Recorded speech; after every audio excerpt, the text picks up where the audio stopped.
Okay, so we're doing Parsha's Pekudei today, and then starting tomorrow, for anybody who's, if anybody or anybody on Torah Anytime or YouTube, we're going to be doing Megillah Esther.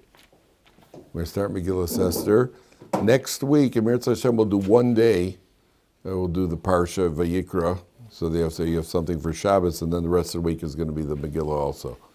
So that's the plan. Okay. All right. I want to. We're going to do Parshas Pekudei now.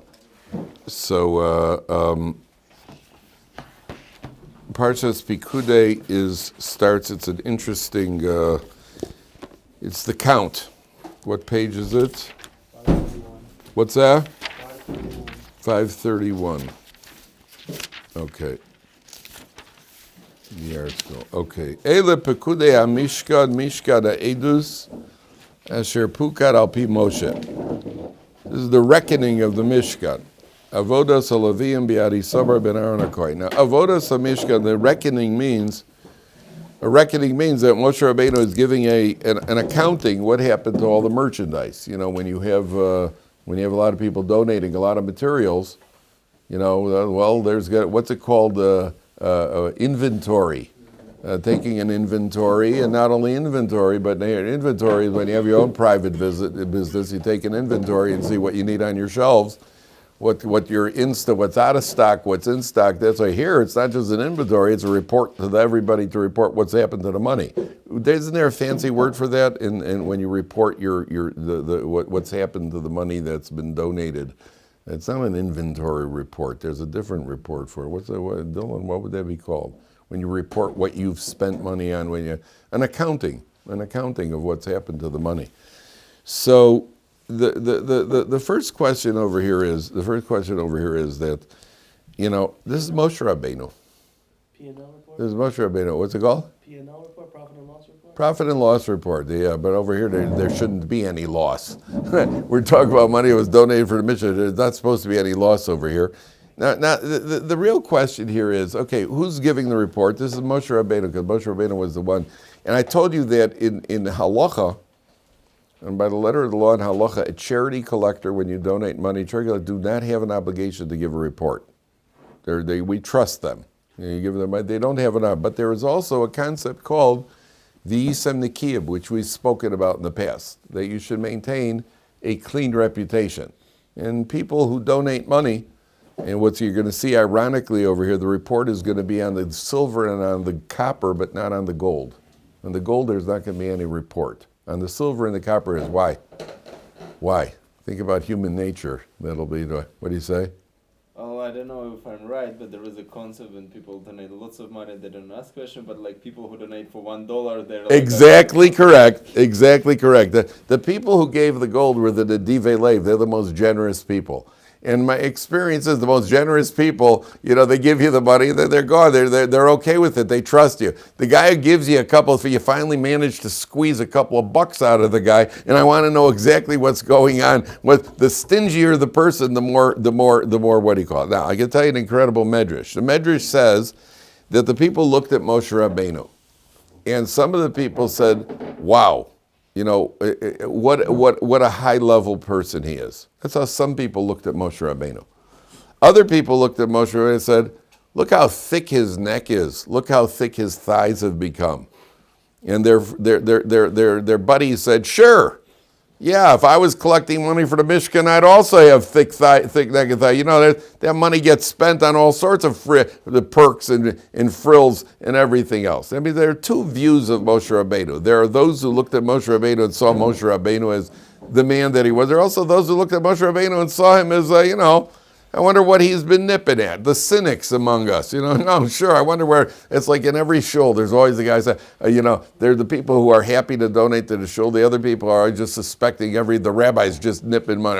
What a ganef. You know, what does he need all that money for? What does a rabbi do all day anyway? And every rabbi has heard that question. What does a rabbi do all day anyway? And the rabbi, what does the rabbi do? The rabbi's busy visiting sick people. He's conducting weddings. He's conducting funerals. He's answering questions. He's giving shiurim. This guy who says, what does the rabbi do all day anyway? This is a guy who's sitting on a couch eating a can of peanuts, watching TV and saying, what does the rabbi do? What do you do all day, buddy? You're worried about the rabbi. What do you do all day? So everybody's worried about the rabbi. So over here, there are two views of Moshe Rabbeinu. I want to show you something very fascinating piece of Gemara. The Gemara says that it's a Gemara in the Darim on Daf Nun Tes. And the Gemara says that Rabbi Yehuda was sitting in the presence of Rabbi Tarfon. And Rabbi Tarfon said to Rabbi Yehuda, your face is glowing. Why is your face glowing? So Rabbi Yehuda said, well, yesterday your servants went out to the field and they brought us various vegetables and we ate them. And those vegetables were really healthy. That caused my face to be glowing. That's what he answered Rabbi Tarfon. They said, why is your face glowing? He said, well, we ate some healthy vegetables yesterday. That was what Rabbi Yehuda said to Rabbi Tarfon. Then the Gemara says there was a Roman noblewoman. And she said to Rabbi Yehuda, More v'ravi, you're a halachic authority, yet you're a drunk. You're a drinker. Because his face, she saw his face was glowing. Sometimes people who drink have a glow. Right? They're aglow, right? People who drink, so they kind of got that glistening look on their face. So he said to her, I promise you that I don't drink. I only drink Kiddush and Havdalah and the 4 cups on Pesach. And after I drink the 4 cups of wine on Pesach, I wrap my head with a tourniquet until Shavuos because I have such a pounding headache. He says, I'm not a drinker. So why are you? Why is your face glowing? He says, Chochmas Odom Ta'ir Panav. He quoted her a pasuk. A person's wisdom causes his face to glow. I told you, if you saw Reb Chaim Kanievsky, if you see big Talmidei Chachamim, they have a hadras panim. There's a certain glow on their face. Then a third guy started up. This was a Tzeduki, the Sadducees, the reformers of the ancient world. These guys were always attacking the sages. So the Tzeduki said to Rav Yehuda, your face looks like somebody who either lends with interest or raises pigs. Lending with interest was very profitable, and being a pig shepherd was also very profitable. And he said to Rav Yehuda, your face, you've got a glow. Everybody noticed the glow on his face. You've got a glow. You know whose face glows? Rich people have a glow on their face. Rich people tend to be, kind of in a, upbeat, and they always got a joke to tell or something. They seem to have a glow about them. So he said to him, by us, both are forbidden. Both are forbidden. But I have 24 bathrooms on my way from my house to the Beis Medrash, and I check myself in the bathroom in each one of the 24 bathrooms. That's why my face is glowing. I'm healthy. That's what the Gemara says. Strange piece of Gemara. So the first question you got to ask yourself is, each one of them, there were 3 people. 3 people who approached. Rabbi Tarfon asked Rabbi Yehuda, why is your face glowing? What did he tell him? I had some healthy food. The Roman noblewoman says to him, what, you're a drinker? And Rabbi Yehuda says, no, I'm a drinker. The Torah wisdom causes my face to glow. And then the Sadducee says, you're either lending with interest or you're raising hogs. Which one is it? He says, no, it's because we have these 24 bathrooms on the way to the Beis. Strange piece of Gemara. Strange piece. What's going on here? So one of the explanations here is, you'll notice each one came from a different place. Rabbi Tarfon said, why is your face glowing? Probably his face was glowing too. And Rabbi Tarfon said to Rabbi Yehuda, why is your face glowing? He didn't accuse him of anything. He didn't assume, because he assumes. And what does Rabbi Yehuda say to Rabbi Tarfon? Well, we had some food. In his humility to Rabbi Tarfon, he simply says, no, I had some food. Rabbi Tarfon knew why his face was glowing, because he's a Talmid Chacham, he's learning Torah. The Roman noblewoman, she sees him the way she sees herself. What do you think a Roman noblewoman was involved with? All sorts of delicacies, all sorts of high, living at a high level. So she says, I guess you're a drinker, because she's a drinker. She's a lush. So it must be he is too. So he says to her, no, and he gives her he says, it's not that, it's because Chochmas Adam Torah Panav. It's because of Torah. And what does the Tzeduki say? The Tzeduki is a Jew who's a renegade. He says, you're lending with interest or you're raising it, both which are usher to Jews. Why is he saying it? Because that's what he does. Each one sees you through his own eyes. What does he say to her? He says, I have 24 bathrooms. 24 bathrooms, and he stops to check himself in each bathroom. That's what he said. What does that mean? So the Vilna Gaon means that he checks himself in his midos, his character traits, his mind, to clean himself out. Not physically going to the bathroom. It means anything inappropriate in his mind or in his behavior is constantly checking himself. That's why, which a Tzeduki can't possibly relate to. But what does the Tzeduki immediately think? You're doing something dodgy. You're lending with interest. You're raising pigs, both of which are forbidden. They're good parnasa. So is robbing banks, but it's forbidden. Because that you can't do. That you can't do. Plagiarizing also works well. That you're not allowed to do. Pushing cocaine on school children also works well, right? But you're not allowed to do that. Whereas a Tzeduki would come to you, and Tzeduki would say, hey, why aren't you in such a good mood? Are you dishing drugs in the public school again? Because that's what he does. So each one sees you through his view in life. So that's what the Gemara is saying. Interesting. I heard about this guy walks over, there's a barber and a shoemaker are sitting together. And a guy walks towards them. What does the barber do? He immediately looks up towards the guy's head. What does the shoemaker do? He looks down at his feet. Why aren't they both looking in the same direction? Because you view people through the lens which you yourself live. A barber lives on head. He looks up. Let's see that head. Does that need a haircut over there? First thing, barber looks up. What does the shoemaker do? First thing, let's see if his shoes are worn out. Because you see people through your own eyes. Well, you have different groups in Klal Yisrael seeing Moshe Rabbeinu. That's these three people. How does Rabbi Tarfon see Rav Yehuda? He sees Rav Yehuda as a reflection of himself. He sees Rav Yehuda's face is glowing. Rabbi Tarfon's face is also glowing. Why is your face glowing? He knows why his face is glowing. For the same reason your face. Rabbi Yehuda could have just said, for the same reason your face is glowing. But out of his humility in front of Rabbi Tarfon, when it comes to the Roman noblewoman, he's got to clean himself up. She's accusing him of being a drunk. He's the Rav. He's one of the poskim. There he has to tell her, no, it's Torah wisdom that does it. Why is she asking him about wine? Because that's what she understands. She understands wine, because that's her life. And then the Tzeduki is a low life. So what do you assume other people, and we're like, true or not true, that's how we live. We project on other people. I assume that if you've got money running through your hands, chances are you're nipping some of it. You know who makes that assumption? Somebody who nips money. At least if I had the opportunity, I would. That's the type of person who's looking at Moshe Rabbeinu. One guy looks at Moshe Rabbeinu and says, wow, what an unbelievable person. What a ashrei yoladeto, fortunate is somebody who bores a, you know who that is? That's a good-hearted person who's working on himself to grow as the best Jew he possibly could be. Then you got the other ones who look at Moshe Rabbeinu and say, wow, what a thick neck he has. Been spending the money on perks. Because this is a guy who knows that if he had that kind of money, that's exactly what he'd be doing. And you view people, and it's true, in life, if you're the type of person that you are, a lot is indicated by how you see other people. Did you ever go to the bank?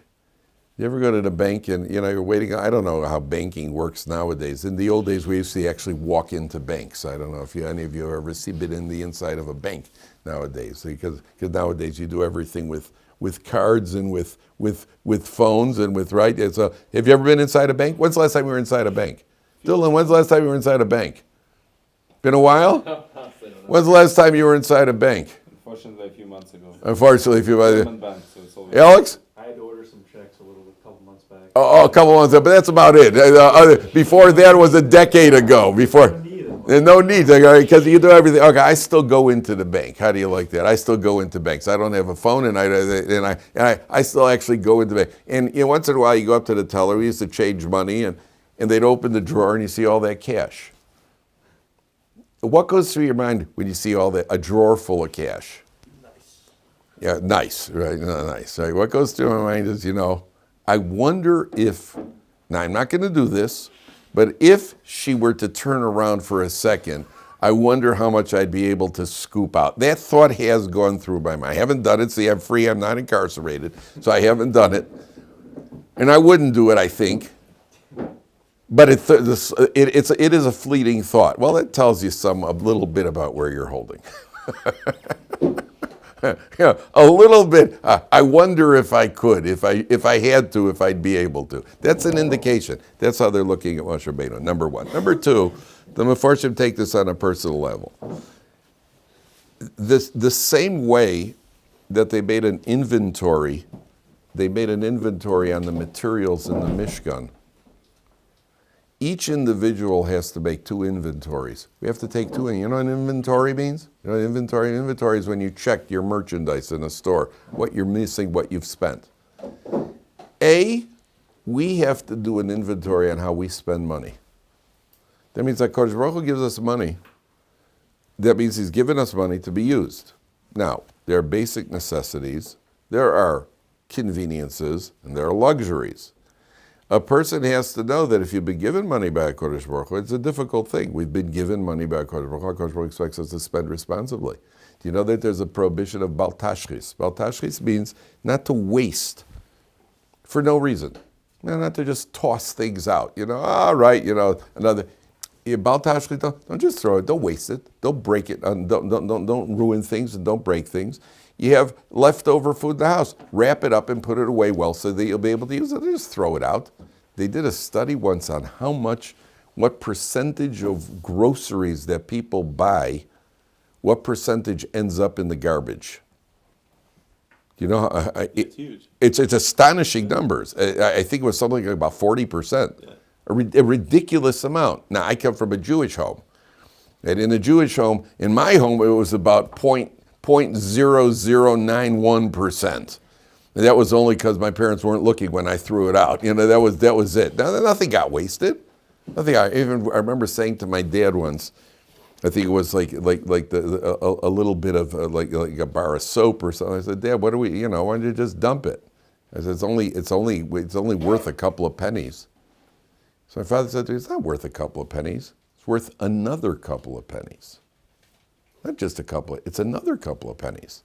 And if you add up each time a little bit of shampoo, a little bit of ketchup, and a little bit of thing, so it's not just a couple of pennies. Add it up in the course, an entire family doing that in the course of a year, you're going to be throwing out a lot of money. And not only it's a waste, it's wrong. Okay, I'm not talking about your parents when you wouldn't finish the food. Your mother, well, there are starving children in Biafra. I know what the response to that was because I had the same response. I wrap it up and send it to them. Yeah. Well, don't get smart, just eat the food. That was. It's not because of starving children in Central Africa. It's because it's a shame to waste it. All right, you don't force kids to eat food that they don't like, and so on and so forth. But at the end of the day, there's something called bal tashchis that applies to our money as well. If we have income, don't just take the income and spend it. What? Just because you have it, therefore you could go and waste it and spend it?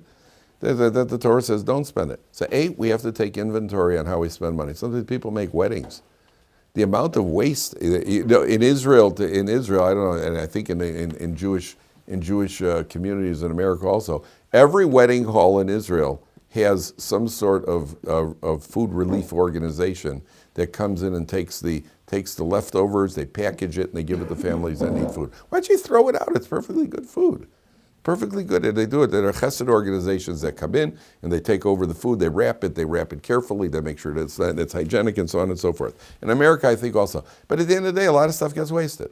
So a person is accountable based on crossing the line between what we need and what we want. Everybody has needs. Part of a need, when you're married, you will find that your wife has a need. This is where there's marital conflict, by the way, and I'm giving you good advice now. You should pay me for this. Because it's going to cost you money, you may as well pay a little bit more. It's going to cost you a little bit more money if you pay me. Your wife will sometimes go out to go out shopping. And the men are always like, do we really need that? Do you need that? For a woman, it is a need to get out and spend a little bit. And you should have an account, a special account that you set aside, a shalom bayis account, that is set aside for wife's discretionary fund.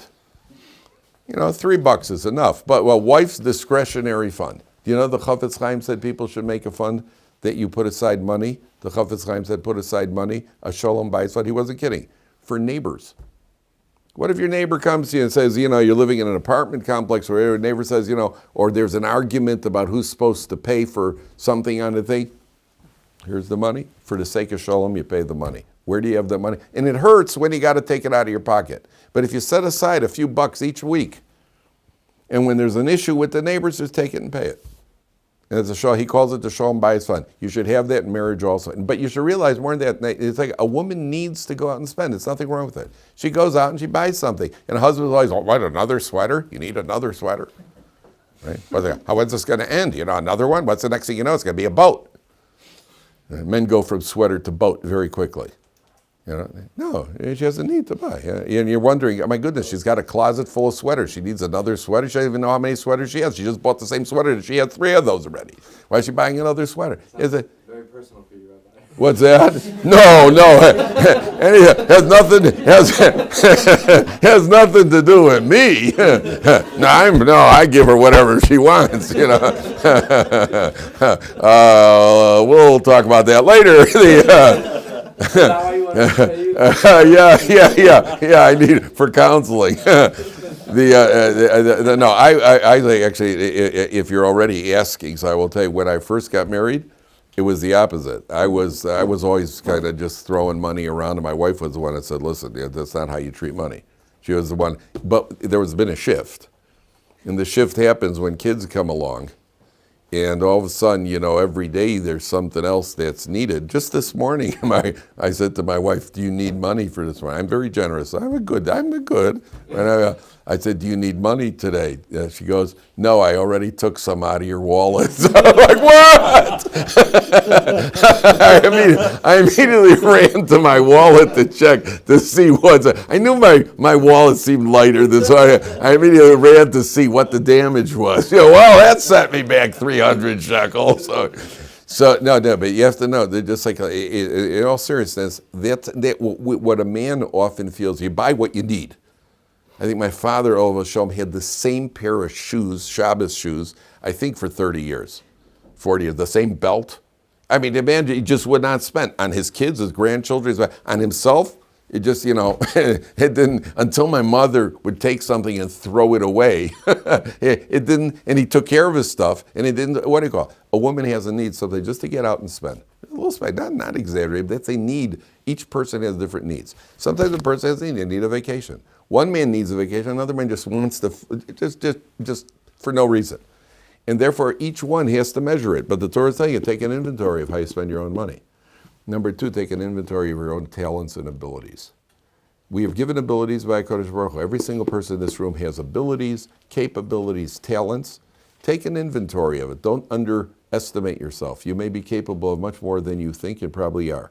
And therefore, a person has to take an inventory of what it is that what abilities and talents Hashem has given him.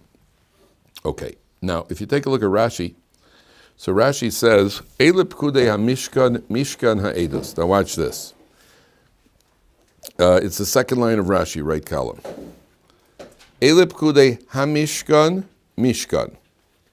So Rashi says, Shnei Pe'amim. Second line of Rashi on right column. It says the word Mishkan twice. Remez LaMikdash, this alludes to the Beis HaMikdash, Shednismashken Shnei Churbanim.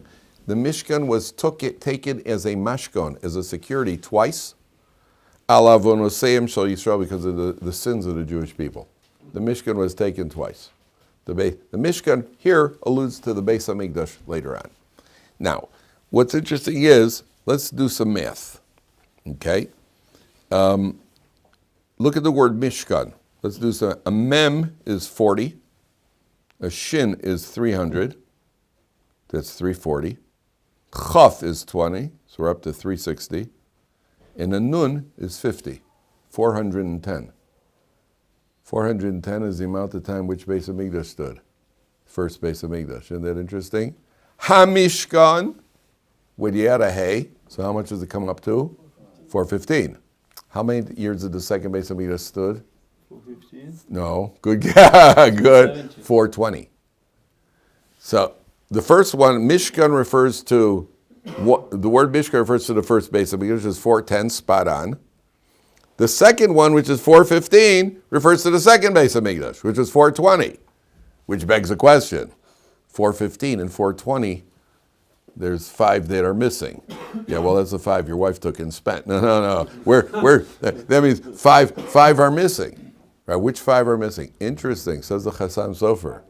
There were 5 things that were in the first base of Mikdash which were missing from the second base of Mikdash.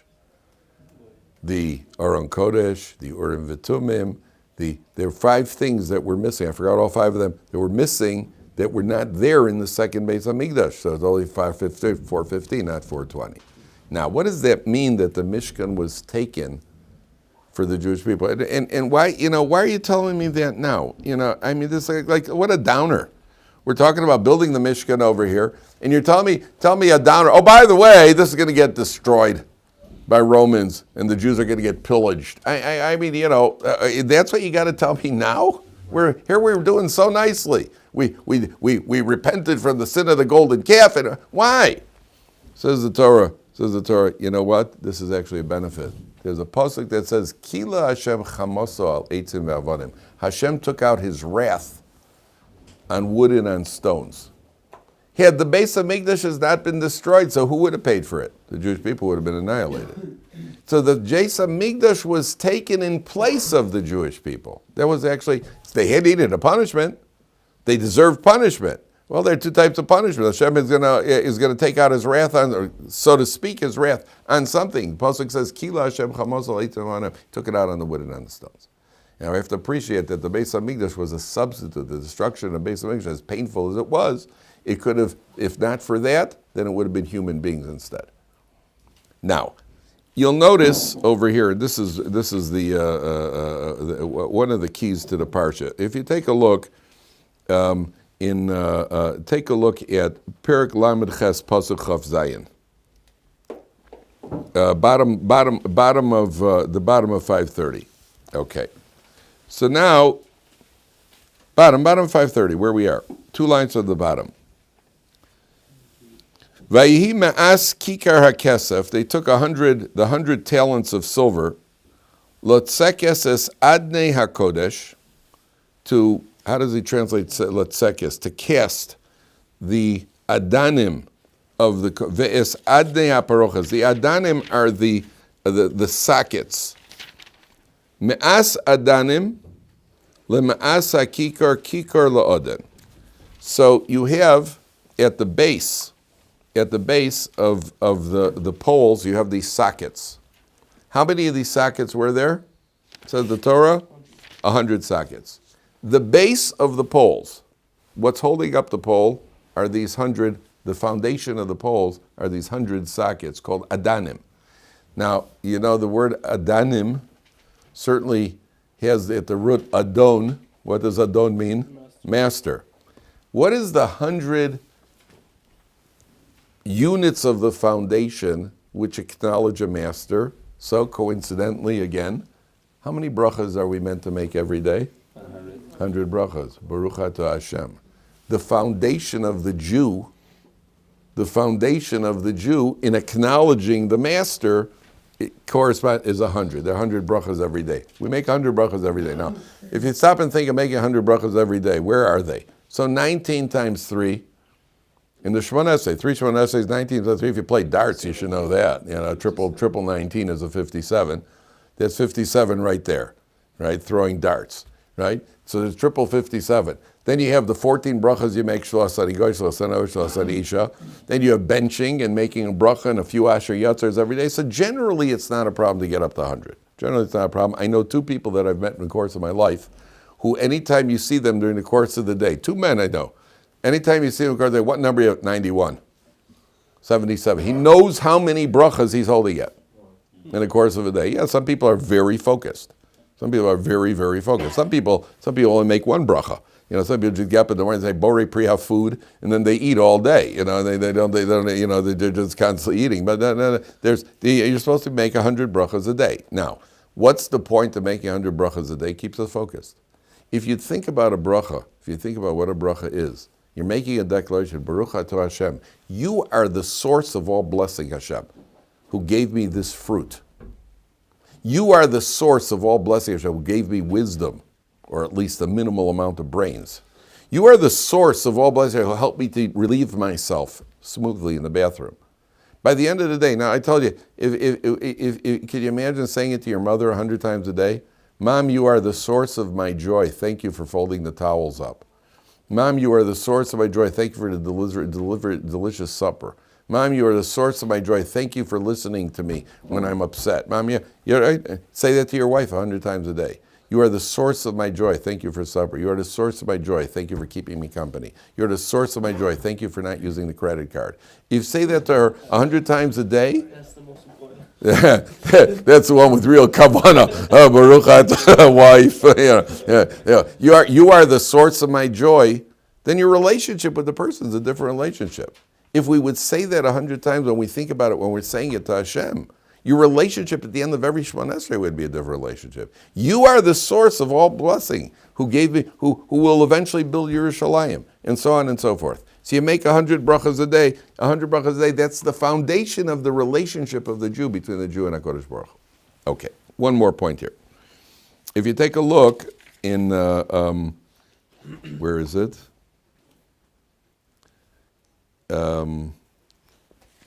Here. It repeats itself now. Watch this. Starting on page 532. Starting on page 532. Okay, you're going to see everywhere where there's a white space, right before the pasuk, right before it says. So it says, "Vayasu es bigdei hakodesh asher la'aron kasher tziva Hashem es Moshe." Look, skip down to the next white space. Kasher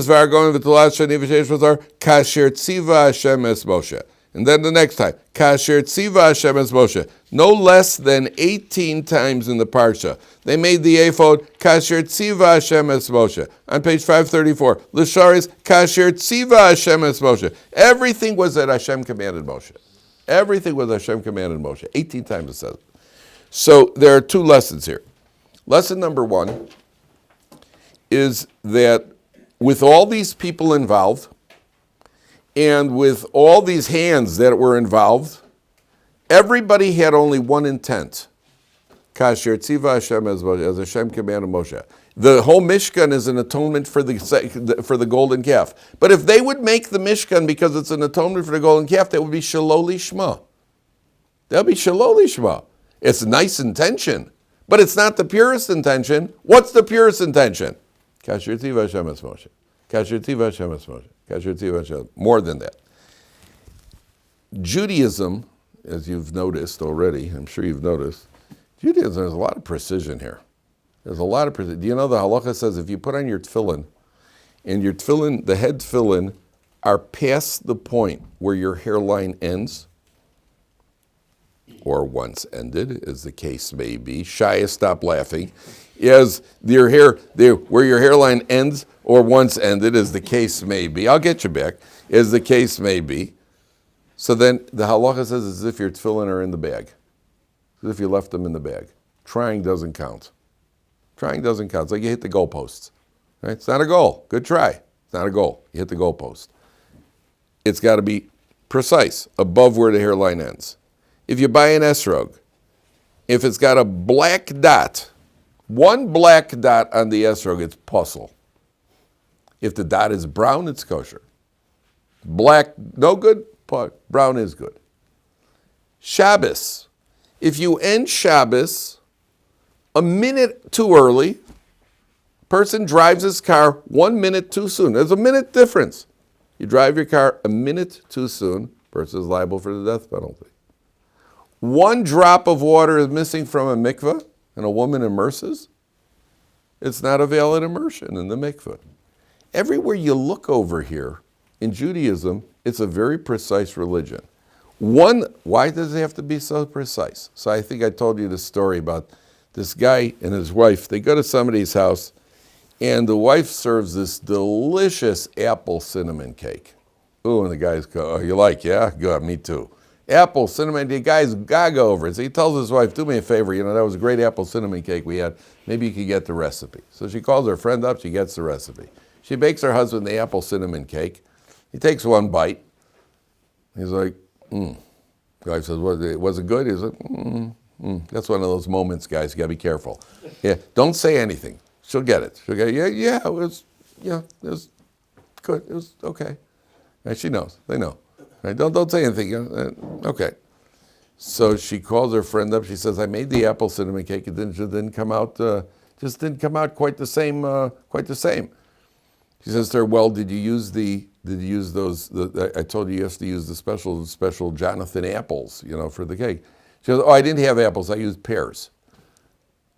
Yeah, Well, did you use the shortening that I told you is a special shortening that you're like? No, I didn't have it. I used olive oil. She goes, "Well, did you use the freshly ground cinnamon like I?" She says, "No, I didn't have cinnamon. So I used oregano." Right? Well, what do you want? So now it's pear oregano monstrosity. It's not an apple cinnamon cake, so it doesn't taste the same. That was only one little change. Only one little change from oregano to what do you call it? It's only one little change. I knew a guy, by the way. Went to a concert. True story. I knew a guy back when I was growing up. He went to a concert, and he bought somebody was selling loose joints outside the stadium, and he bought a joint from somebody, but it turned out it was oregano. The guy faked it. The guy put in oregano, and which is all, it just means a loss of money. Problem was this guy was allergic to oregano, so he ended up in the hospital.